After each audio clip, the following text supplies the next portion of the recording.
you guys know me. For the last 4 years, I wake up every morning pissed off about what this administration did to the most secure border in my lifetime. Let me be clear, I worked for 6 presidents, starting with Ronald Reagan. Every president I worked for took steps to secure the border, because they understood you can't have strong national security if you don't have border security. We didn't know who's coming in, what's coming in, where's coming in, why it's coming, all those questions, right? No one did better than President Trump. President Trump's one badass president to secure this border at a level we've never seen before. Illegal immigration was down to a 45-year low. Illegal immigration was down between 83 and 90%. Unprecedented success. Joe Biden's the first president in the history of this nation who came into office and unsecured the border on purpose. This isn't mismanagement. This isn't incompetence. This is by design. So the first morning I woke up with a smile on my face was the day after the election when President Trump won. Because he's going to come back, he's going to finish the job he started. First of all, he sends us well wishes here and happy Thanksgiving to President Trump. Also, we got a secretary coming in, Secretary Christiane, the governor. I've met with her numerous times. She's the right person at the right time for the right job. She gets it. She has a lot of great ideas of her own. So I'm looking forward to Chrissy getting through the confirmation process and coming to work with us. I think she's doing a fabulous job. Today is the first day I've been at Shelby Park. I'm here. Governor Abbott has done an amazing job. Illegal immigration in Texas is down 86%. 86%. Think about that. This is a model we can take across the country. We're going to help Governor Abbott finish the job he started, but this is a model we can take across the country. Unprecedented success in Texas. It's a shame the taxpayers of Texas had to spend billions of dollars to do the job that this administration failed to do, didn't want to do. And because of that, what everybody in this room today, you got to understand, you're a national hero and you're saving this nation. Let me explain why. It's just not about illegal immigration anymore. When this administration calls a crisis the biggest they caused, it overwhelms the Border Patrol. And because the Border Patrol is so overwhelmed taking care of this humanitarian crisis, many of them are pulled off the line. And what happens then? 600% increase in sex trafficking. Fentanyl coming across the border to kill 250,000 Americans. Record number of people on terrorist watch list crossing the border. Over 2 million known gotaways. How many of them come from a country-sponsored terror? How many of them were carrying fentanyl? How many of them are sex trafficking women and children? How many of them are gang members? So it's more than just illegal immigration. I don't care what your opinion is on illegal immigration. When you cause a crisis this big, all these terrible things happen. Cartels are making more money today than every day. They're making a record amount of money smuggling aliens, a record amount of money trafficking in women and children, and a record amount of money moving the dope. I'm happy that we finally got a president. President Trump's going to come in January. Like the governor says, we're not waiting until January. We're already talking. We're already planning. We're going to put a plan in place and secure this nation at the highest level it's ever seen. We're going to finish Trump's work.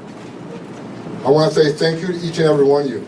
What people don't understand is that what we've done in Texas, for every ounce of fentanyl your troopers seize are less overdose deaths. For every person you arrest for trespassing and put them through a fingerprinting process, that's one less gotaway. So at least we know who these people are. What you've done is not only protect the state of Texas and the citizens of Texas, you are protecting this nation. It's a shame we have other governors and other mayors who are right out of the gate. I said they're going to push back on President Trump what we're trying to do, especially for interior enforcement. Let me be clear. There is going to be a mass deportation because we just finished a mass illegal immigration crisis on the border, where anybody can look at 9 out of 10 people claim asylum at the border will end up with an order removal.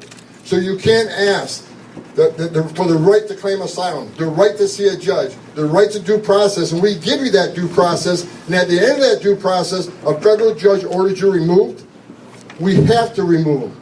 Because if we don't, shut down the immigration court. Those orders don't mean anything anymore. Take you guys off the border because there's no consequences. So you can't demand due process and the right to claim asylum and not obey the court order. That is why there needs to be a mass deportation. We have a mass number of people, millions of people who will get a final order and be order removed. If we don't do it, what is the option? Let them stay? Because if you let them stay, you'll never fix the border. There will people come, you're going to send a message to the rest of the world. Enter the country legally, which is a crime. Ignore a court order, you never have to go home. We're telling the whole world it's okay to enter this country legally, you never got to go home. We're a nation of laws, and we're going to enforce the laws. The men and women of ICE, they're going to have a tough job ahead of them. And I'm sending a message for the people that say they're going to get in our way. They're going to stop us from doing what we're doing in an interior enforcement operation. I've said it 100 times in the last week. Don't cross that line. It's a felony to knowingly harbor and conceal an illegal alien from immigration authorities. Don't test us. The nation wants a safe country. We've had enough crime in this country with illegal alien crime. It's time to end it and stop it. President Trump's committed to it. He's committed to securing this border. He's committed to having this mass deportation operation and concentrating on public safety threats and national security threats. For any mayor or governor who's going to push back on removing public safety threats from your community, that is your number one responsibility. You ought to be teaming up with us. We have created the biggest national security vulnerability in this nation on the southern border. Because like I said, 2 million known gotaways, we don't know how many unknown gotaways, already a record number of people on terrorist watch lists. If you don't think a single one of the 2 million came from a country sponsoring terror and didn't come to do us harm, then you're an idiot. Everybody ought to be on the same page. Republican, Democrat, Independent. This is a huge national security vulnerability and everybody ought to be concerned with it. So thank you for your service. Thank you for all the work you're doing. I am impressed with what I've seen today. Governor, hats off to you. The outgoing Mr. McGraw, the famous Mr. McGraw, who I actually, he's been a mentor of mine. This guy's done more for DPS than anybody that's ever worked for DPS, in my opinion. He took you guys to the 21st century. Texas DPS is probably the finest law enforcement agency in this nation. So thank you for the DPS. Thank you, Mr. McGraw. Thank you for the governor. Game on. Time to get this done. Game on.